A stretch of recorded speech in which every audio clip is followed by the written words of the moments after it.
절대 진리를 찾는 유일한 방법. 수학의 탄생과 비극. 안녕하세요. 우주관 오디세이입니다. 지난 시간 독재자를 피해 고향 사모스를 떠난 피타고라스의 여정을 살펴봤죠. 오늘은 그가 이탈리아 남부 크로톤에 세운 전설적인 단체 피타고라스 학회의 속사를 들여다보려고 해요.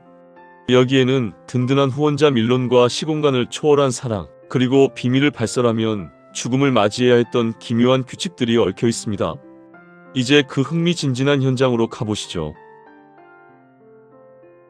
든든한 후원자 밀론과 파격적인 학회의 탄생. 피타고라스가 크로톤에서 운명적으로 만난 인물은 당시 상당한 권력자이자 부호였던 밀론이었어요.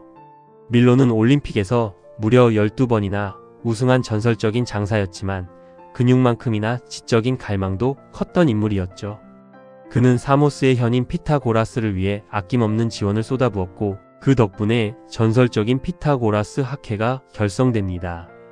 이 학회는 당시로선 정말 파격적이었어요. 회원 600명 중 여성이 28명이나 포함되었고 남녀가 똑같은 조건으로 평등하게 대우받았거든요. 재산은 물론 수학적 발견까지 모두 공유하는 일종의 공동체였죠. 여기서 피타고라스는 인생의 동반자도 만납니다. 바로 밀론의 딸, 아름다운 제자 테아노였어요.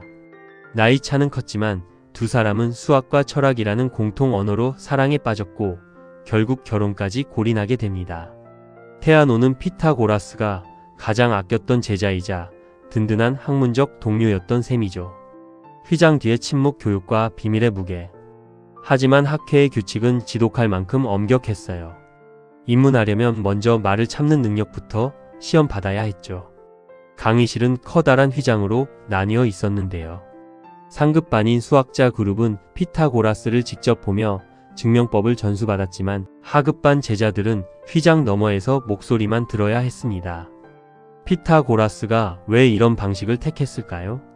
시각을 차단하고 청각을 극도로 정교하게 훈련시켜서 우주에 흐르는 수학적 조화에 집중하게 만든 거예요. 이렇게 배운 지식은 절대 밖으로 발설해선 안 됐습니다. 만약 비밀을 누설하면 산채로 바다에 던져지는 끔찍한 형벌을 감수해야 했죠.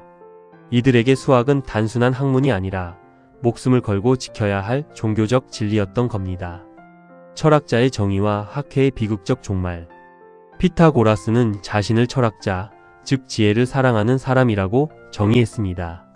그는 인간을 세 부류로 나눴는데 재물을 찾는 상인과 권력을 좇는 정치인보다 삶의 의미를 탐구하는 사유하는 인간을 가장 높게 쳤어요. 하지만 이들의 지식 독점은 크로톤 시민들의 질투와 오해를 불러왔습니다. 전쟁 후 어수선한 틈을 타 학회 가입을 거절당했던 실론이라는 인물이 시민들을 선동하죠. 화난 군중들은 후원자 밀론의 집과 학회 건물에 불을 질렀고 피타고라스와 제자 대부분은 그 화염 속에서 비참한 최후를 맞이하고 맙니다. 인류 역사상 가장 위대한 수학 공동체가 시기와 질투에 의해 한순간에 무너진 비극적인 사건이었죠. 절대 진리를 향한 유산. 비록 학회는 불타 없어졌지만 살아남은 소수의 제자들은 전 세계로 흩어져 수학 복음을 전파했습니다. 피타고라스가 남긴 가장 큰 선물은 무엇일까요? 바로 수학이야말로 인간의 주관을 완전히 배척하고 절대 진리를 찾아내는 유일한 도구라는 사실을 가르쳐준 것입니다.